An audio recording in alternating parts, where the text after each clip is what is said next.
আসসালামু আলাইকুম প্রিয় শিক্ষার্থীবৃন্দ, মাত্র 222টি আমরা এমসিকিউ প্র্যাকটিস করে যাব। 22 থেকে 26টি প্রশ্ন এখানে কমন থাকবে বের সরাসরি। এটা অন্য সাবজেক্টের মতো না। এটা কেন কমন থাকবে? প্রথম পত্র পরীক্ষা দিয়ে এসে তোমরা আমাকে খুঁজবে ইনশাল্লাহ। জাস্ট প্রথম পত্র পরীক্ষাটা একবারে যেভাবে পড়তে বলেছি এইভাবে পড়ে যাও। এটা অন্য সাবজেক্টের মতো কিন্তু নয়। আমি আবারও বলতেছি, ব্যবসায় শিক্ষা বিভাগের সমস্ত শিক্ষার্থীদের বাকি যে সাবজেক্টগুলো আছে এটা দুর্দান্ত পরীক্ষা হবে যদি আমার সাজেশন অনুযায়ী তোমরা খুব ভালো মতো প্র্যাকটিস করে যাও। তো চলো দেখি মূল ভিডিও কী আছে। পার্ট 1 যারা এখন পর্যন্ত দেখোনি, দেখো আমি একবারে শুরুতে মানে কমেন্ট সেকশনের একবার শুরুতে প্রথম কমেন্টটাই আমি কিন্তু লিঙ্কটা দিয়ে রেখেছি, ডেসক্রিপশনের শুরুতে তোমরা পেয়ে যাবে। আবারও বলতেছি, একেবারে ফার্স্ট কমেন্টে তুমি এটা দেখতে পারবে। আমি কিন্তু লিঙ্ক আকার দিয়ে রেখেছি, জাস্ট ক্লিক করলেই তোমরা দেখতে পারবে। আমরা এখন তৃতীয় অধ্যায় থেকে দেখব। ব্যাংক জমাতিরিক্ত উত্তোলন বোঝায়। এটা আসলে কি বোঝায়?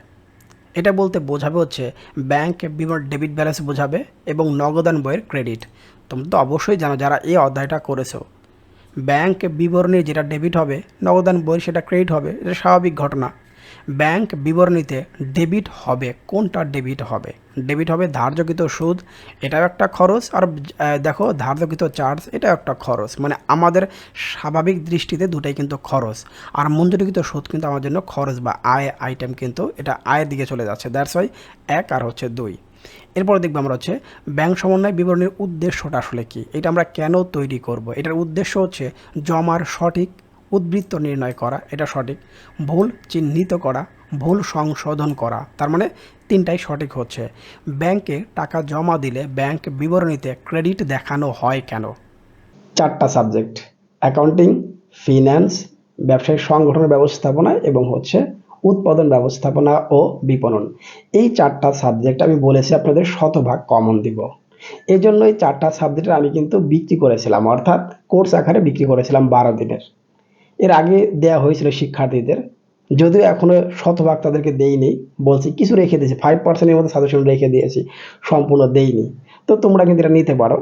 এখানে বলা হয়েছে এমসিকিউ যদি 20টা কমপ্লিট আমাকে দেখাতে পারেন তাহলে 5100 টাকা আপনাকে পুরস্কার দেওয়া হবে।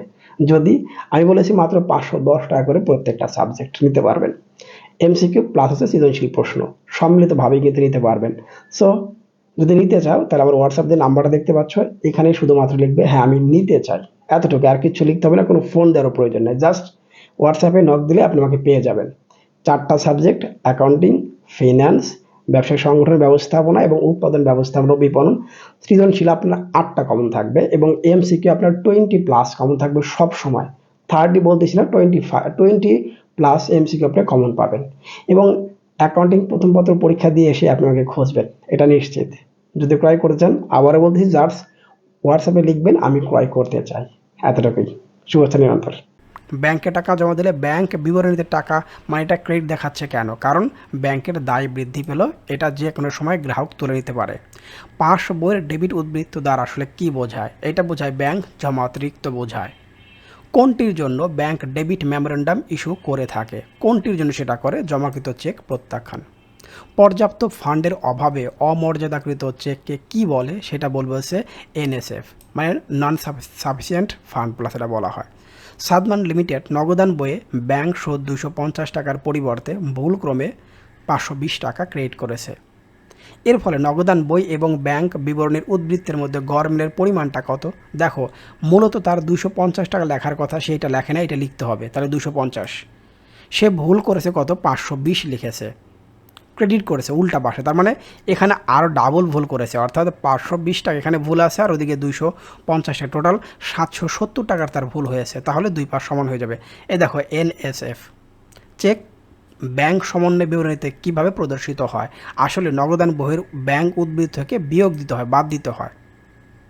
ব্যাংক বিবরণী অনুযায়ী অপরিশোধিত চেক কোনটা? এটা হচ্ছে ব্যাংক উদ্বৃত্ত থেকে বাদ যাবে, অপরিশোধিত চেক। এরপর দেখতে পাচ্ছি নগদান বই এবং ব্যাংক বিবরণী মোতাবেক ব্যাংক ব্যালেন্সের গড়মিলের কারণটা কি? ব্যাংক কর্তৃক সরাসরি অর্থ পরিশোধ করলে এক্ষেত্রে হতে পারে, মানে 1 নম্বরটা হতে পারে। ব্যাংকে জমাকৃত চেক প্রত্যাখ্যান হলে এক্ষেত্রে হতে পারে। বিনিয়োগের সুদ নগদে পাওয়া গেলে, এটা তো এটার সাথে সম্পর্কিত না। তাহলে অ্যান্সার 1 আর হচ্ছে 2। নিচের কোনটি ক্রেডিট মেমোরেন্ডামের অন্তর্ভুক্ত? এটা হচ্ছে অর্জিত সুদ। তাহলে ক্রেডিট মেমোরেন্ডামের ক্ষেত্রে অন্তর্ভুক্ত হচ্ছে অর্জিত সুদ। ব্যাংক সমন্বয় বিবরণী প্রস্তুতে নিচের কোনটি বিবেচ্য হবে? সেটা হবে অপরিশোধিত চেক। তাহলে ব্যাংক সমন্বয় বিবরণী প্রস্তুতে নিচের কোনটি বিবেচ্য হবে, সেটা হবে অপরিশোধিত চেক। আবির কোম্পানির নগদান বই অনুযায়ী ব্যাংক জমার উদ্বৃত্ত 30,000 টাকা। ভালো। 8,000 টাকার একটি চেক আদায়ের জন্য ব্যাংকে জমা দেওয়া হয়েছে কিন্তু আদায় হয়নি। পাঁচ বইয়ের কথা বলা হয়েছে, ব্যাংক উদ্বৃত্তের পরিমাণটা কত? 22,000। বিয়োগ করে দাও, তাহলে এটা হবে কত? 22,000। আবার বলতেছে আবির কোম্পানি নগদান বই অনুযায়ী ব্যাংক জমার উদ্বৃত্ত ছিল, মানে ব্যালেন্স ছিল তার 30,000। 8,000 টাকার একটি চেক আদায়ের জন্য ব্যাংকে জমা দেওয়া হয়েছে কিন্তু আদায় হয়নি। পাঁচ বইয়ের ব্যাংক উদ্বৃত্তের পরিমাণ কত? সে তো ওদিকে কাজ করে ফেলেছে, দ্যাটস ওয়াই 22,000 টাকা। নগদান বই অনুযায়ী ব্যালেন্স হচ্ছে 3,000 টাকা। ইস্যুকৃত চেক ব্যাংকে উপস্থাপিত হয়নি 1,000 টাকা। উপস্থাপিত হয়নি, তারা ব্যাংকের কোনো এখনও, যেহেতু ব্যাংক উপস্থাপন করা হয়নি, ব্যাংক কর্তৃক আদায় হয়েছে আদায় বিল 500 টাকা। জমাকৃত কিন্তু অমর্যাদিত চেক হচ্ছে 2,000 টাকা হলে ব্যাংক বিবরণী, তাহলে ব্যাংকের সাথে সম্পর্ক হয়েছে এই দুটো আইটেম, তাহলে 2,500 টাকা অ্যান্সার। দেখো, ব্যাংক বিবরণী অনুযায়ী ব্যাংকের ডেবিট উদ্বৃত্ত 40,000 টাকা। ব্যাংকে জমাকৃত চেক যা ব্যাংক ক্রেডিট করেনি, 5,000 টাকা সে ক্রেডিট করেনি, করার কথা, তাহলে এটা যোগ করে দেবো, 45,000 টাকা হবে। সে আসলে এটা মানে মূল কথা হচ্ছে ক্রেডিট করে নাই। মানে not sufficient fund, NSF, not sufficient fund. Cheque অর্থ কী? এর অর্থ হচ্ছে জমাকৃত চেক প্রত্যাখ্যান। তাহলে জমাকৃত চেক প্রত্যাখ্যান, তাহলে NSF এর ফুল মিনিংটা তোমরা কিন্তু জেনে গেলে, এটা কিন্তু অনেক সময় পড়ে MCQ দিয়ে বসে। ব্যাংক সমন্বয় বিবরণী কে তৈরি করেন? এটা হবে আমানতকারী। ব্যাংকে সমন্বয় বিবরণী কে তৈরি করেন? এটা হচ্ছে ব্যবসা প্রতিষ্ঠানের কথা সেটা বলা আছে। বাকি 4টা অপশনের সাথে মিলিয়ে দেখো, দুটো MCQ একই রকম মনে হবে কিন্তু উত্তর কিন্তু ভিন্ন।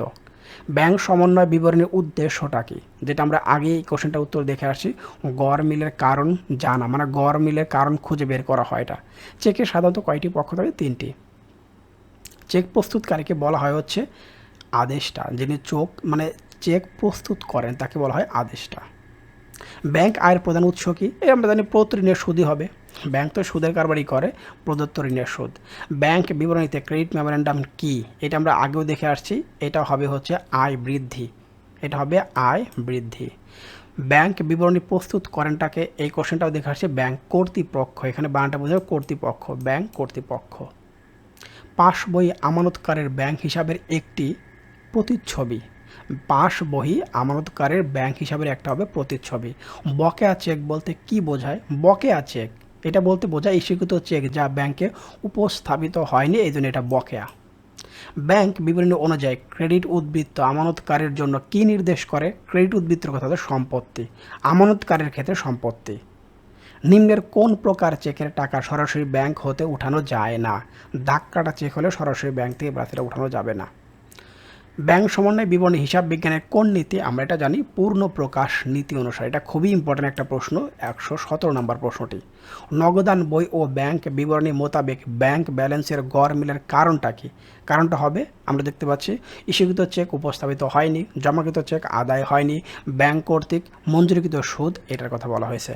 ডেবিট মেমোরেন্ডামের বলছে উল্লেখ করা হয়, ডেবিট মেমোরেন্ডামে উল্লেখ করা হয় হয় চেক ছাপা খরচ, ফান্ডের প্রভাবে অমর্যাদিত চেক এবং তহবিল স্থানান্তর খরচ। এখানে আমরা 3টাকে উত্তর হিসাবে নিব।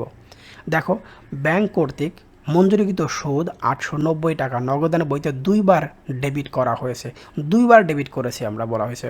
নগদান বইতে কত টাকা বেশি দেখাচ্ছে? একবার ডেবিট করলেই তো প্লাস হতো, কিন্তু করছে 2বার, তার মানে একবার বেশি দেখাইছে 890 টাকা। আমরা দেখবো হচ্ছে, দেখো 4 নম্বর অধ্যায় রেয়ামিল, খুব ইম্পর্ট্যান্ট একটা অধ্যায় এবং সবচেয়ে সহজ অধ্যায় অন্যান্য অধ্যায়গুলোর তুলনায়। খুব মার পেস এখানে আমরা পাবো না, ইজিলি অ্যান্সার করতে পারবো। সমাপনী মজুদ পণ্য রেয়ামিলে অন্তর্ভুক্ত হয়। সমাপনী মজুদ পণ্য রেয়ামিলে অন্তর্ভুক্ত হবে কখন? মোট লাভ দেয়া থাকলে আর বিক্রিত পণ্যের ব্যয় দেয়া থাকলে, এই দুটো থাকলেই কিন্তু আমরা তখনও সমাপনী মজুদ পণ্যকে রেয়ামিলে অন্তর্ভুক্ত করব। সমন্বিত ক্রয় নির্ণয়ের সূত্র কোনটি? ক্রয় প্রারম্ভিক মজুদ বাদ সমাপনী মজুদ, এটাই হবে। প্রারম্ভিক মজুদ পণ্য প্লাস নিট ক্রয় বাদ হচ্ছে সমাপনী মজুদ পণ্য। প্রারম্ভিক মজুদ 22,000 টাকা, ক্রয় 1,35,000 টাকা, বিক্রয় 3,76,000 টাকা, সমাপনী মজুদ এত টাকা হলে সমন্বিত ক্রয় কত? যা মন নাই তাই এখানে থাকুক না কেন, প্রারম্ভিক মজুদ পণ্য নিট ক্রয় মাইনাস সমাপনী মজুদ পণ্য দিলে আমরা পেয়ে যাব হচ্ছে কোনটা? সমন্বিত ক্রয়, যেটা আমরা আগে দেখে আসলাম। 1,20,000 টাকা এখানে হবে। অনিঃশেষিত ব্যয় কি? অনিঃশেষিত ব্যয়টা হবে হচ্ছে, আবার বলছি, সম্পদ। মানে এখনও নিঃশেষ হয়ে যায়নি, মানে অগ্রিম মানে বোঝানো হচ্ছে। র্যামিলে কোনো কলামেই বসে না, সমাপনী মজুদ, সমাপনী নগদ, প্রারম্ভিক ব্যাংক জমা, 1 আর 3 আনসার হবে, তোমরা দেখেই বুঝতে পারছো বলে। সমাপনী মজুদ পণ্য, সমাপনী ব্যাংক, সমাপনী মজুদ পণ্য এবং হচ্ছে আবার বলতেছি প্রারম্ভিক ব্যাংক ব্যালেন্স আসবে না। কোনটি র্যামিলের ডেবিট পার্শ্বে দেখানো হয়? ডেবিট পার্শ্বে আমরা দেখাবো সমস্ত প্রকার সঞ্চিতি ক্রেডিট, প্রদেয় বিলের বাট্টা সঞ্চিতি আর পাওনাদারের বাট্টা সঞ্চিতি মনে রাখলেই হয়ে যায়। অ্যান্সারের মধ্যে কত? গ নাম্বার। উদ্দীপক দেখতে পাচ্ছ, প্রারম্ভিক মজুদ, প্রারম্ভিক নগদ তহবিল, সমন্বিত ক্রয়, সমাপনী মজুদ, ব্যাংক জমা অতিরিক্ত উত্তোলন, সমাপনী নগদ তহবিল উল্লেখিত দফাসমূহের মধ্যে র্যামিলে আসবে বলা হয়েছে। যেহেতু সমন্বিত ক্রয় যেহেতু আছে তাহলে সমাপনী মজুদ পণ্য আসবে। সমন্বিত ক্রয়, সমাপনী মজুদ পণ্য, ব্যাংক জমা অতিরিক্ত উত্তোলন, তাহলে সবগুলো উত্তোলন। অ্যান্সার 1, 2, 3। উদ্দীপকের ব্যাংক জমা অতিরিক্ত উত্তোলন হিসাবকে র্যামিলের ক্রেডিট দিকে লিপিবদ্ধ করার কারণ কি? এটা তো একটা দায়, এজন্য প্লাসে লেখা হবে একটাই, খতিয়ানের ক্রেডিট উদ্বৃত্ত প্রকাশ করে। ওকে। যন্ত্রপাতি সংস্থাপন মজুরিকে মজুরি হিসাবে ডেবিট করলে কোন ধরনের ভুল? যন্ত্রপাতি হচ্ছে একটা স্থায়ী সম্পদ, সম্পদকে ব্যয় হিসাবে দেখাচ্ছে, অর্থাৎ মূলধন জাতীয় ব্যয়কে মুনাফা জাতীয় ব্যয় হিসাবে দেখাচ্ছি, এটাকে বলে নীতিগত ভুল, এটাকে বলা হয় নীতিগত ভুল। তাহলে পরের কোশ্চেনটা, 750 টাকার লেনদেন 570 টাকায় লেখা হলে এটি কোন ধরনের ভুল? এটা লিখার ভুল, লিখতে ভুল করেছি, 750 570 লিখে ফেলে দিয়েছি। পরেরটা, প্রাপ্তবার্তার উদ্বৃত্ত 100 টাকা, র্যামিলের ভুল পাশে লেখা হয়েছে, 100 টাকা লিখার কথা না লিখে ভুল পাশে লিখেছে, মানে ডাবল হয়ে যাবে, উত্তর 200 টাকা ডাবল হয়ে যাবে, মানে দেখলে বোঝা যাচ্ছে। ইহা কোন ধরনের ভুল? ইহা কোন ধরনের ভুল? আমি অন্য পাশে লিখে তাহলে পরিপূরক ভুলের কথা বলা হবে না, এটা হবে লিখার ভুল, লিখতে ভুল করেছি, লিখার ভুল এটা হচ্ছে। দেখো তাহলে 200 টাকা আমি প্লাস এটা করেছিলাম। ভাড়াপ্রাপ্তি 100 টাকা র্যামিলের ডেবিট পাশে বসানো হয়েছে, এক্ষেত্রে র্যামিলের যোগফল কত হবে? ভাড়াপ্রাপ্তি হবে ক্রেডিট পাশে, লিখছি ডেবিট পাশে, তাহলে আমি একে তো ক্রেডিট পাশে লেখার কথা লিখি নাই, আবার ডেবিট পাশে লেখার কথা না সেখানে লিখছি, ডাবল ভুল প্লাস এটা হয়েছে, তার মানে ডেবিট দিকে 200 টাকা বেশি দেখানো হলো। যদি পণ্য বিক্রয় 2000 টাকা কম লেখা হয় এবং বাট্টা আয় 2000 টাকা বেশি দেখানো হয়, তবে এ ধরনের ভুলকে কি বলে? এই ধরনের ভুলকে বলা হবে হচ্ছে পরিপূরক ভুল। একটা ভুল দিয়ে আর একটা ভুল সংশোধন হয়ে যাচ্ছে, এটাকে আমরা বলি পরিপূরক ভুল। খতিয়ানের উদ্বৃত্ত নির্ণয়ে ভুল হলে তা কোথায় ধরা পড়ে? এটা ধরা পড়বে র্যামিল তৈরির পরে। খতিয়ানের উদ্বৃত্ত নির্ণয় ভুলে র্যামিল তৈরি করার পরে এটা ধরা পড়বে। কোন হিসাবে উদ্বৃত্ত বৃদ্ধি করলে অনিশ্চিত হিসাবের প্রয়োজন পড়বে না? এটা বলা হয়েছে আয় আর হচ্ছে দায়ের ক্ষেত্রে, যেহেতু দুটোই হবে, তোমরা জানো আয় দায় এবং সম্পদ দুইটা বিপরীতমুখী, দ্যাটস ওয়াই আয় এবং দায় একই দিকে যাবে এবং সম্পদটা আর এক দিকে যাবে, তাহলে বোঝাই যাচ্ছে অ্যান্সার 1 আর 2 হলে 3 হবে না, আবার 3 হলে 1 আর 2 হবে না, দ্যাটস ওয়াই অ্যান্সার 1 আর 2 হবে। কখন সমাপনী মজুদ পণ্য র্যামিলে অন্তর্ভুক্ত হয়? এটা আমি প্রথম কোশ্চেনেই বলে দিয়ে আসছি। সমাপনী মজুদ পণ্য উদ্বৃত্ত থাকলে, সমাপনী মজুদ পণ্য সমন্বিত ক্রয়ের উদ্বৃত্ত থাকলে, সমন্বিত ক্রয় যদি থাকে র্যামিলে তাহলে অবশ্যই সমাপনী মজুদ পণ্য আসবে। সমন্বিত ক্রয় যেটা আমরা আগে দেখে আসলাম, প্রারম্ভিক মজুদ পণ্য প্লাস নিট ক্রয় মানে সমাপনী মজুদ পণ্য। অ্যান্সার হচ্ছে 3 নাম্বারটা সঠিক, একবার নিশ্চিত, এটা 3 নাম্বার, কোনো ভুল নাই। বিক্রিযোগ্য পণ্য মাইনাস সমাপনী মজুদ পণ্য বাদ দিলে এভাবে করেও কিন্তু বের করা যাবে। কোনটি র্যামিলে অন্তর্ভুক্ত হয় না? একই কোশ্চেন দেখো কতবার ঘুরিয়ে ফিরে দিচ্ছি আমরা। এটা হচ্ছে প্রারম্ভিক নগদ তহবিল, প্রারম্ভিক ব্যাংক জমা অতিরিক্ত, প্রারম্ভিক ব্যাংক ব্যালেন্স র্যামিলে অন্তর্ভুক্ত হবে না। র্যামিলের ডেবিট দিকে দেখানো হবে কি? খরচ ক্ষতি সম্পত্তি সবই তো ডেবিট, খরচ ক্ষতি সম্পত্তি মনে রাখলে কিন্তু হয়ে যায়। তাহলে খরচ, প্রথমে যে সম্পদ, খরচ, বকেয়া আয়, অগ্রিম খরচ, ইয়েস, চারটাই এখানে গ্রহণযোগ্য। অনিশ্চিত হিসাব একটা সাময়িক হিসাব, অস্থায়ী হিসাব, নামিক হিসাব, 1 আর 2 সাময়িক আর হচ্ছে অস্থায়ী হিসাব। অনিশ্চিত হিসাব ডেবিট উদ্বৃত্ত প্রকাশ করতে পারে, রাইট। ক্রেডিট উদ্বৃত্ত প্রকাশ করতে পারে, রাইট। ভুল সংশোধন হলে মিলিয়ে যায়, মানে এটা বাদ দিতে হয়। ওকে, অ্যান্সার 1, 2, 3। যে ভুল হিসাব বিজ্ঞানের রীতিনীতি লঙ্ঘন করে সে ভুলকে নীতিগত ভুল বলা হবে। দালানের মেরামত, যেটা আমরা এই মাত্র আলোচনা করলাম, 143 নম্বর কোশ্চেনটা 144 নম্বরে রিপিট করা হয়েছে। দালানের মেরামত খরচ, চুনকাম খরচকে দালান কোঠা হিসাবে, আসবাবপত্র ক্রয়কে ক্রয় হিসাবে ডেবিট করা হলে ইহা কোন ধরনের ভুল? এটাই হচ্ছে সেই কাঙ্ক্ষিত নীতিগত ভুল। তাহলে আমাদের 144 নম্বর কোশ্চেন হয়ে গেল। একটি নতুন যন্ত্রপাতি সংস্থাপন মজুরি হিসাবে, এইটা পুরো কোশ্চেন না পড়েও বোঝা যাচ্ছে এটা নীতিগত ভুল হবে। পুরো প্রশ্নটা না পড়ে বোঝার কথা বলে হ্যাঁ এটা নীতিগত ভুল প্লাস হচ্ছে, খুবই ইম্পর্টেন্ট, অনেকবার পরীক্ষাটা আসছে। র্যামিলে ধরা পড়ে না, বাদ পড়ার বলে একেবারে বাদ পড়ে গেছে। পরিপূরক ভুল ধরা, নীতিগত ভুল, নীতিগত 3টা ভুলই কিন্তু র্যামিলের রেজাল্টে কোনো ইফেক্ট করবে না। কোন ধরনের ভুল থাকা সত্ত্বেও র্যামিল মিলে যাবে? কোন ধরনের ভুল থাকা সত্ত্বেও র্যামিল মিলে যাবে?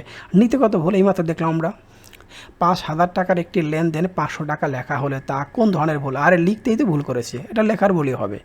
একটি হিসাবের জের 2,000 টাকা, যা রেয়া মিলের সঠিক কলামে 200 টাকা লেখা হয়েছে। রেয়া মিলের পার্থক্য কত টাকা হবে? 200 টাকা বাদ দিয়ে দাও, 200 টাকা বাদ দিয়ে বাকি যা থাকে ওটাই প্লাস এটা হবে 1800 টাকা। আমি 2,000 টাকা লিখি না, 200 টাকা লিখছি তো, মানে ভুল পুরোটা হয় নাই। আসাদান কংয়ের নিকট হতে 4,500 টাকার পণ্য ক্রয় করে ভুলবশত ক্রয় হিসাবে 450 টাকা লেখা হয়েছে। সংশোধনী জাবেদা কি হবে? ক্রয় হিসাব ডেবিট যেটা লেখার কথা উচিত ছিল লিখি নাই, আর এটা হচ্ছে অনিশ্চিত হিসাব হচ্ছে ক্রেডিট। তাহলে ক্রয় ডেবিট, অনিশ্চিত হিসাব হচ্ছে ক্রেডিট। কোনটি অন্য তিনটি হতে ভিন্ন? বিমা সেরামে একটা খরচ, শিক্ষানবিশ সেরামে আমার জন্য আয়, শিক্ষানবিশ ভাতা আমার জন্য খরচ, উপযোগ খরচ। তার মানে শুধুমাত্র খ নাম্বারটাই কিন্তু আয়ের দিকে যাচ্ছে। র্যাম মিলে প্রস্তুতির উদ্দেশ্য কী? ভুল ত্রুটি উদ্ঘাটন করা, ইয়েস। ফলাফল নির্ণয়ে সাহায্য করা, ইয়েস। দুতরফা দাখলা পদ্ধতির প্রয়োগ নিশ্চিত করা, মানে গাণিতিক শুদ্ধতা যাচাই, এটাও ঠিক আছে। র্যামিল হলো খতিয়ান উদ্বৃত্ত সময়ের একটা তালিকা, রাইট। হিসাবের গাণিতিক শুদ্ধতা যাচাইয়ের মাধ্যম, রাইট। আর্থিক ফলাফল নির্ণয় করতে সাহায্য করে, এটাও সঠিক। পরবর্তী পার্টে মানে আগামীকাল সকালবেলা তোমরা পেয়ে যাবে 10টার মধ্যে বা 11টার মধ্যে তোমরা পেয়ে যাবে হচ্ছে বাকি 3টা অধ্যায়ের MCQ। সবাই অনেক ভালো থাকো, শুভেচ্ছা নিরন্তর।